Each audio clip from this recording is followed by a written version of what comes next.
मैं बहुत धन्यवाद देना चाहता हूं अपने भारतीय जनता पार्टी के शीर्ष नेतृत्व का, अपने पूजनीय प्रधानमंत्री जी का, अपने राष्ट्रीय अध्यक्ष जी का, जेपी नड्डा जी का, हमारे पूज्य योगी आदित्यनाथ महाराज जी का, जिन्होंने मुझे एक बार और अवसर दिया है आजमगढ़ का सेवा करने के लिए और यहाँ से चुनाव लड़ने के लिए।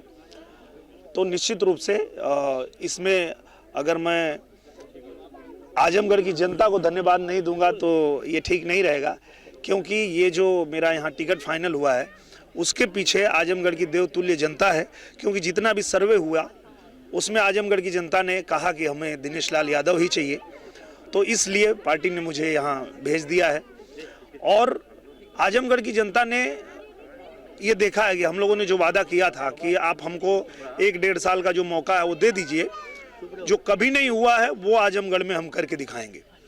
और आजमगढ़ की जनता ने जब मौका दिया तो आप देखिए, पूर्वांचल एक्सप्रेसवे से आजमगढ़ जुड़ गया, विश्वविद्यालय आजमगढ़ में बन गया, आजमगढ़ में संगीत महाविद्यालय बन रहा है, आजमगढ़ में अभी जो नई रेलवे लाइन है वो बिछ रही है, आजमगढ़ का जो एयरपोर्ट है उसका उद्घाटन करने के लिए प्रधानमंत्री जी आ रहे हैं।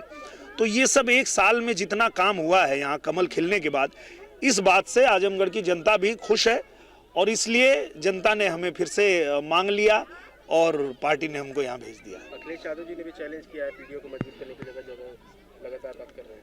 हाँ, तो हमने भी उनको चैलेंज किया कि आइए आजमगढ़ आपको मौका मिला था, आपने क्या किया, और 1 साल जब भारतीय जनता पार्टी को मौका मिला तो हमने क्या किया, ये जनता आपको बताएगी। आइए मैदान में।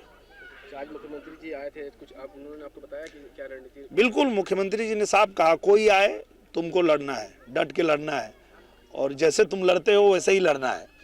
तो उनका आदेश पहले भी था तो लड़े थे, और अब फिर आदेश मिला फिर लड़ेंगे। मैं बहुत धन्यवाद देना चाहता हूं अपने भारतीय जनता पार्टी के शीर्ष नेतृत्व का, अपने पूजनीय प्रधानमंत्री जी का, अपने राष्ट्रीय अध्यक्ष जी का, जेपी नड्डा जी का, हमारे पूज्य योगी आदित्यनाथ महाराज जी का, जिन्होंने मुझे एक बार और अवसर दिया है आजमगढ़ का सेवा करने के लिए और यहाँ से चुनाव लड़ने के लिए।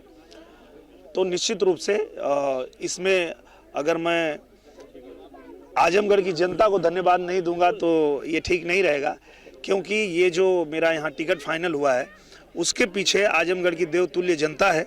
क्योंकि जितना भी सर्वे हुआ उसमें आजमगढ़ की जनता ने कहा कि हमें दिनेश लाल यादव ही चाहिए, तो इसलिए पार्टी ने मुझे यहाँ भेज दिया है।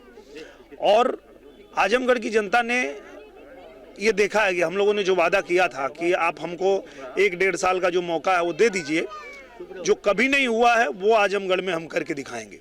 अगर आप ये वीडियो YouTube पर देख रहे हैं तो हमारे चैनल को सब्सक्राइब करें और बेल आइकन को दबाना ना भूलें। अगर आप Facebook पर ये वीडियो देख रहे हैं तो हमारे पेज को लाइक करें।